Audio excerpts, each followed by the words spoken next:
संगीत को लेकर आज कल और कल, उसके बारे में मैं कहूँ तो भारत में स्वतंत्रता के पूर्व महिलाओं में, और विशेष करके मैं यहाँ जोर देकर कहूँगी आपसे कि सभ्य घर की महिलाओं में संगीत मतलब गाना बजाना यह उचित नहीं माना जाता था। और आज आप देखिए भारतीय शास्त्रीय संगीत में महिलाओं गायिकाओं की तादाद कहीं कम नहीं है, बल्कि बहुत सिर चढ़ के बोलती हैं। कला एक ऐसा प्रांत है कि कुछ भी हम तय कर लें कि भाई अगले 3 महीने में तो हम महारत हासिल करके बता देंगे, तो इससे बड़ी बेवकूफ़ी कुछ नहीं हो सकती। तो कला पूरी जिंदगी मांगती है। आकाशवाणी में जितना प्रसार हमारे संगीत का किया है वो सचमुच में बहुत मतलब सलाम की बात है। आप संगीत से जुड़े हुए हैं, कुमार जी के परिवार से, उनके जो संगीत की जो रियासत है उससे आती हैं। तो मैं आपसे ये जानना चाहता हूँ कि अतीत का संगीत, आप शुरू से हैं, तो अतीत का संगीत और अभी का संगीत, इसमें क्या बदलाव आया है, या अतीत का संगीत कैसा था और अब क्या है फिलहाल वर्तमान में? जहाँ तक भारतीय शास्त्रीय संगीत के साथ में मेरे संबंध की बात है, मैं ये कहना चाहूँगी कि मैं उन भाग्यशाली लोगों में से हूँ जिन्हें माता पिता अपने गुरु के रूप में मिले, पंडित कुमार गंधर्व और श्रीमती वसुंधरा कोमकली। अब ये भी बहुत रोचक बात है कि मैं संगीत की तरफ बहुत देर से मुड़ी, लेकिन जो आज का अपना विषय है संगीत को लेकर आज कल और कल, उसके बारे में मैं कहूँ तो हमारी पीढ़ी जो है, हमारी पीढ़ी और हमारे बाद की पीढ़ी, ये भारत को स्वतंत्रता मिलने के बाद में जन्मी हुई पीढ़ी है। इसने स्वतंत्रता के पहले का समय नहीं देखा है, जबकि कुमार जी और वसुंधरा जी ने दोनों समय देखा था, स्वतंत्रता के पूर्व भी और स्वतंत्रता के बाद के वर्ष भी। तो उनको दोनों ही परिस्थितियों का पूरा अनुभव था, और बल्कि बहुत प्रदीर्घ अनुभव था, ये मैं कहूँगी। उनके माध्यम से जो चीज़ें संगीत को लेकर और इतर भारतीय मानस को लेकर मुझे समय समय पर जानने का अवसर मिला, उसको भी ध्यान में रख के मैं आपसे बात करूँगी। वो ऐसा कि पूर्व में देखा जाए तो, मतलब स्वतंत्रता के पूर्व, आज से करीब अब से 75 साल तो हो ही गए, लेकिन उसके पहले के कम से कम 100 साल के पहले की यदि हम बात करें तो पहले कलाएं कैसे थीं? कलाओं को राजाश्रय मिला हुआ था। राजाश्रय मिला हुआ था किसी न किसी सरकार दरबार में, कलाकारों को, लेखकों को, कवियों को, चित्रकारों को, शिल्पकारों को बड़ी इज्जत से उन्हें नवरत्नों की तरह नवाजा जाता था। और वो महाराज जो भी उनके जिनके भी वो पोषित रहे हैं, जिनके भी दरबार में उनको रखा गया है, उनके लिए वो अपनी कला की प्रस्तुति देते थे। उसमें उस रियासत के महाराज का और उसकी चाहत का बहुत बड़ा योगदान होता था कि वो किस तरह की चीज़ों को ज़्यादा पसंद करता है।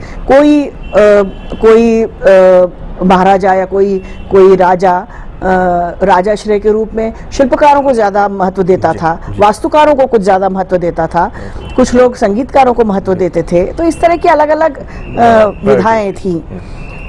अब बिल्कुल आपको सुंदर उदाहरण मतलब हमारे ही भूभाग के महाकवि कालिदास का ले लीजिए, जो उज्जैन में राजा के यहाँ प्रश्रय पाए हुए थे और उनकी कला उसी तरह से फिर आगे बढ़ी। तो इस तरह के बहुत उदाहरण पहले के समय से मिलते चले आ रहे हैं। लेकिन स्वतंत्रता के बाद में, बल्कि स्वतंत्रता के थोड़ा पहले से ही कह लीजिए, इन सब बातों में बदलाव होता चला गया, क्योंकि राजघराने धीरे धीरे विलीन होते चले गए और कलाओं के लिए एक खुला दालान भी मिलता चला गया। ये भी बात एक है।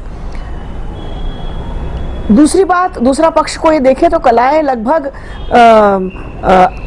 आश्रय विहीन होती चली गई। एक तरह से देखा जाए तो जो पहले आश्रय था, उनको राजाश्रय था, वो चूंकि दिन प्रतिदिन वो कम होता चला गया, चूंकि राजघराने सिमटते चले गए।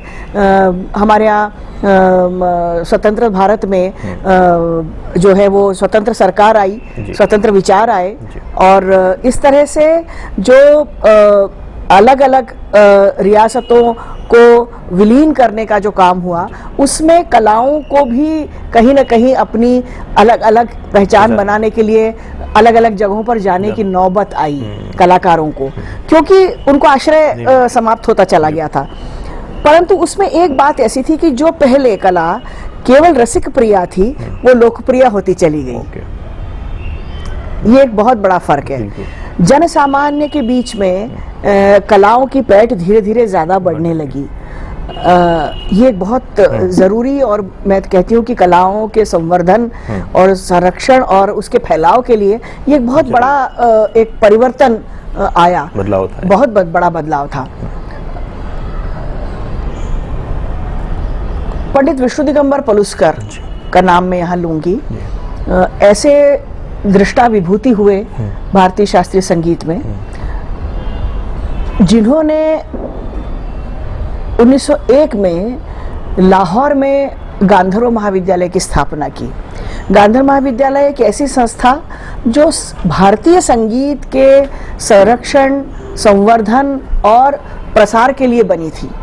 और उन्होंने, उस समय संयुक्त भारत था, उस समय कोई पाकिस्तान नहीं था, और वहां पर उन्होंने उसकी स्थापना की। और उन्होंने ऐसे उम्दा 11 शिष्य, उनके मतलब शिष्य तो खैर बहुत थे, पर 11 शिष्य जो आज भी जिनका नाम पूरे देश में लिया जाता है, बड़े बड़े शिष्य, पंडित ओमकारनाथ ठाकुर है ना, डीवी पलुस्कर जी, और बोडस जी, और ये नागपुर कानपुर के थे, विष्णु जी कशालकर जी जो इलाहाबाद के थे। तो इस तरह के पंडित नारायण राव व्यास, विनायक राव पटवर्धन जी, ये बहुत बड़े बड़े संगीतकारों के नाम मैं आपको बता रही हूँ, जो शायद आज की पीढ़ी को नहीं मालूम होंगे। इन्होंने ये पंडित विष्णु दिगंबर जी से सीख कर पूरे भारत में इनको कहा गया कि आपको संगीत का प्रचार करना है। ये एक बहुत बड़ी बात थी, क्योंकि एक गुरु गृह में रहकर संगीत की शिक्षा पाकर अपने देश में, अपने लोगों के बीच में, जो पहले संगीत कहीं ना कहीं राजाश्रय की वजह से कहीं सीमित दायरे में गाया बजाया जाता था, उसको अब पूरी खुली धारा मिल गई थी लोकमानस के बीच में जाकर अपनी बात कहने की और अपनी पैठ जमाने की। तो इन लोगों ने बहुत बड़ा काम किया संगीत को लोगों के बीच लाने का। एक और जो मुझे महत्वपूर्ण बात लगती है वो ये है कि जो स्वतंत्रता के बाद में विशेष रूप से परिवर्तन आया है, वो ये है कि भारत में स्वतंत्रता के पूर्व महिलाओं में, और विशेष करके मैं यहाँ जोर देकर कहूँगी आपसे कि सभ्य घर की महिलाओं में संगीत मतलब गाना बजाना यह उचित नहीं माना जाता था, उसको अच्छा नहीं माना जाता था। लेकिन पंडित विष्णु दिगंबर पलुस्कर के महत् प्रयासों से मैं कहूँगी आपको, उन्होंने अपने शिष्यों को जिस तरह से आदेश दिया, बल्कि मैं ये कहूँगी कि भारत के अच्छे अच्छे शहरों में जाकर उनको बसने के लिए बाध्य किया। और बल्कि उस ज़माने में ऐसा मतलब ये एक इतिहास है कि उन्होंने अपने शिष्यों से बॉन्ड साइन करवाया था कि तुम जीवन में और कुछ काम नहीं करोगे सिवाय इसके कि संगीत का प्रचार प्रसार, वो भी अपने समाज में। अच्छा। तो ये एक बहुत बड़ी बात होती है। मतलब आज हम गंडा बंधन वगैरह इत्यादि के बारे में कहीं ना कहीं सुनते हैं कि गुरु बांधता है गंडा बंधन शिष्य को कि भाई वो कहीं एक्चुअली वो गंडा बंधन वो इसलिए रहता है कि कहीं मेरे पास से भाग के कहीं दूसरे के पास ना चला जाए। विष्णु दिगंबर पलुस्कर इतने दृष्टा विभूति थे कि उन्होंने अपने शिष्यों से बॉन्ड पेपर पे उस जमाने में साइन करवाई कि आप जिंदगी में सिवाय संगीत प्रचार प्रसार के और कुछ नहीं करेंगे। 1 रुपए का बॉन्ड पेपर था वो उस जमाने का। अच्छा। तो ये एक आज हमें बहुत रोचक लगती है बात, लेकिन ये उस जमाने की एक कमिटमेंट, आप जिसको देखिए कि अपने शिष्यों से कमिटमेंट लेना और उनके शिष्यों ने ताउम्र उस चीज को निभाया, ये और भी बड़ी बात है। और जिसकी वजह से वो जो सभ्य लोग थे, जो जाने माने लोग थे, पढ़े लिखे लोग थे, उनसे संवाद स्थापित करते थे और उनसे ये कहते थे कि भाई हम आपके बच्चों को आके गाना सिखाएंगे, हम यहाँ क्लास ले रहे हैं, आपके बच्चों को भेजिए। और धीरे धीरे उनका व्यवहार, उनकी संगीत के प्रति जो रुचि थी, जो लोगों के बीच में जो रुचि बढ़ा पाए, उसकी वजह से धीरे धीरे उन सभ्य लोगों के घरों की जो महिलाएं थी वो भी इस संगीत की ओर धीरे धीरे आकर्षित होने लगी। भजनों को उसमें सम्मिलित किया गया। देखिए क्या होता है कि भजन एक ऐसी विधा है जो हर घर में ईश्वर भक्ति के रूप में कहीं ना कहीं गाई जाती रही है।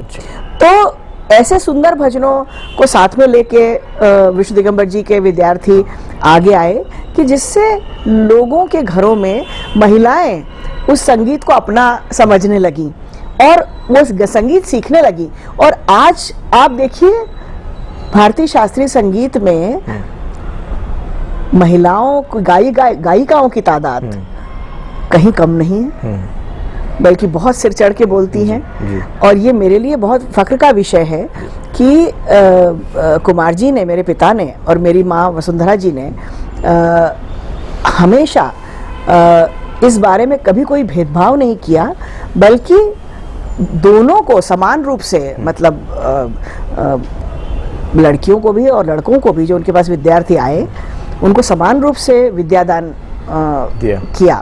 तो ये एक बहुत बड़ा मेरी दृष्टि से बदलाव स्वतंत्रता के पूर्व जो हमें देखने को मिलता है वो ये है।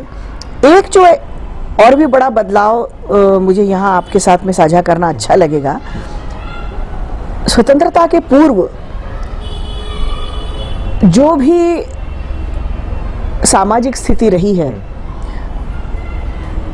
उसमें संवाद की स्थिति कम थी। गुरु जो कहे वो शिष्य ने करना है। विचार कला के प्रति व्यक्त करना, ये मैं कहूँगी केवल कुमार जी के माध्यम से ही उसकी शुरुआत हुई है, क्योंकि कुमार जी मेरे ख्याल से ऐसे पहले कलाकार रहे हैं, संगीतकार में खास तौर से कहूँगी, संगीतकार ऐसे रहे हैं जिन्होंने अपनी कला के बारे में बातचीत शुरू की, संवाद शुरू किया लोगों से। उसके ऊपर विचार, कला के ऊपर विचार, ये जो एक कुमार जी का कथन था वो वाकई में अपने आप में बहुत ऐतिहासिक है, ऐसा मैं मानती हूँ। जो व्यक्ति कहीं कुछ नहीं जीवन में कर पाया उसको संगीत सीखने पहुंचा दो भाई, उसको तबला सीखने पहुंचा दो भाई। चलो ये और कुछ नहीं कर पा रहा है, ये पढ़ाई लिखाई में भी बहुत कमजोर है, इसको संगीत सीखने पहुंचा दो। ये एक विचारधारा लंबे समय तक रही है, बल्कि अभी भी बहुत से ये माफ कीजिए सत्य कह रही हूँ, जरा थोड़ा कड़वा हो सकता है, सत्य तो हमेशा कड़वा ही होता है। खैर, तो ऐसा अभी भी कई बड़े पैमाने पे माना जाता है, लेकिन मैं ये आपसे सच कह रही हूँ कि ऐसी बात नहीं है। संगीत या दूसरी जो कलाएं हैं हमारी परफॉर्मिंग आर्ट्स, वो कितनी ज़्यादा विचारशील क्रिया को मांगती हैं, इस बारे में भी कलाकार ने विचार करना चाहिए और ये बहुत ज़्यादा ज़रूरी है, अन्यथा वो प्रवाहहीन हो जाएंगी। यदि अपनी कला को जीवंत बनाए रखना है, अपनी कला को प्रवाहमान बनाए रखना है, उसमें ताजगी बनाए रखना है, तो उस पर विचार करना बहुत ज़रूरी है, उसका विस्तार करना भी बहुत ज़रूरी है। और यहाँ पर विस्तार और विचार और प्रयोग का मतलब उस कला के हाथ पैर तोड़कर कुछ न कुछ ऊल जलूल स्वरूप में उसे सामने लाना मेरा कहना बिल्कुल भी नहीं है। संयुक्तिक रूप से, सौंदर्यपूर्ण रूप से कलाओं में नवाचार की गुंजाइश होती है और उसके पीछे कलाकार को आगे बढ़ना चाहिए, उसको करने की कोशिश करनी चाहिए। हर एक से होगा ही ये जरूरी नहीं है, क्योंकि कला एक ऐसा प्रांत है कि कुछ भी हम तय कर ले कि भाई अगले 3 महीने में तो हम महारत हासिल करके बता देंगे, तो इससे बड़ी बेवकूफ़ी कुछ नहीं हो सकती।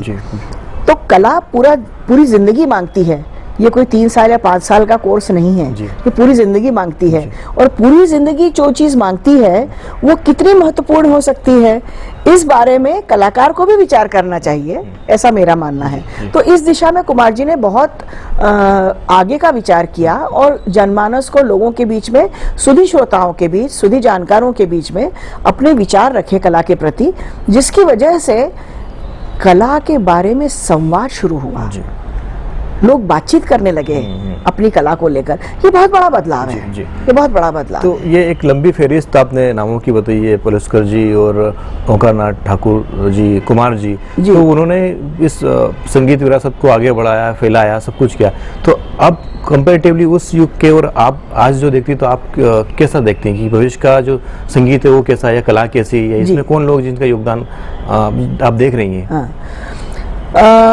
देखिए, एक जो बहुत बड़ा बदलाव स्वतंत्रता के थोड़ा पहले से जिसकी शुरुआत हो गई थी, वो मैं कहूँगी वो काम हुआ है आकाशवाणी के माध्यम से। आकाशवाणी ने जितना प्रसार हमारे संगीत का किया है, वो सचमुच में बहुत मतलब सलाम की बात है। क्योंकि आप देखिएगा, अब मेरी पीढ़ी तक तो मुझे मालूम है, अब मुझे मालूम नहीं है अब घरों में सुबह किस तरह का माहौल रहता है, लेकिन जब हम स्कूल जाते थे उसके पहले जैसे ही उठते थे हमारी सुबह जो है वो रेडियो की आवाज़ से होती थी। हमारी माँ सुबह उठ के रेडियो शुरू कर देती थी, जिस पर बहुत सुंदर सुबह सुबह भजन आते थे, और घर में एक बहुत सुंदर वातावरण, मतलब मेरे घर में तो मतलब वातावरण था, ये अलग से कहने की जरूरत नहीं है, उसके बावजूद वो रेडियो हमेशा बजता था सुबह। और मैं सच बताती हूँ, सुबह सुबह के समय उन गानों को सुनते हुए स्कूल की तैयारी करना, तो मन अपने आप गुनगुनाने लगता था, है ना। शाम के समय रियाज चल रहा है, रात के समय भी नेशनल प्रोग्राम्स आते थे, मंगलवारी सभा आती थी, रविवारी सभा आती थी, तो सब कुछ भोजन पानी होने के बाद में ऑटोमेटिकली रेडियो ऑन हो जाता था, जो आज की तारीख में शायद घर में सीडीज और इस तरह की चीज़ों ने ले ली हैं, रिकॉर्ड्स ने ले ली है, लेकिन वो एक आदत सी थी कि रेडियो बजना है और उस पर संगीत सुनना है, तो ऑटोमेटिकली आपके कानों पे जो है वो सुर आने लग जाते थे। ये एक बहुत सुंदर बात थी, ऐसा मुझे लगता है, जो मैं आज बहुत मिस करती हूँ बड़े पैमाने पे, क्योंकि अब आज हमारे हाथ में सीडी है, हम जब चाहे तब लगा सकते हैं, जब चाहे निकाल सकते हैं। ये एक अलग बात है कि हम आजकल गाड़ी में भी, गाड़ी चलाते समय भी संगीत सुनते हैं, ये एक बड़ा बहुत बदलाव है। तो इन सब चीज़ों ने, आकाशवाणी ने विशेष रूप से संगीत को गांव देहात तक पहुंचाया। जिस तरह से फिल्मी संगीत गांव देहात तक पहुंचा, वैसे शास्त्रीय संगीत भी गांव देहात तक पहुंचा। और मैं भारत के कोने कोने में मुझे जाने का अवसर इस विधा की वजह से मिला है, और मैं आपको बता नहीं सकती कि कितने छोटे छोटे कस्बों में, गाँवों में संगीत प्रेम से सुना जाता है आज भी, और ये सब आकाशवाणी की वजह से हुआ है। ये अलग बात है कि अब लोग टेक्नोलॉजी के विस्तार की वजह से सीडीज हैं, रिकॉर्ड्स हैं, इन सब चीज़ों को बड़े पैमाने पर लेकर सुनते हैं, गुनते हैं। इस पूरे परिदृश्य में टेक्नोलॉजी ने भी बहुत कमाल का मतलब परिवर्तन लाया है, ये मैं कहूँगी।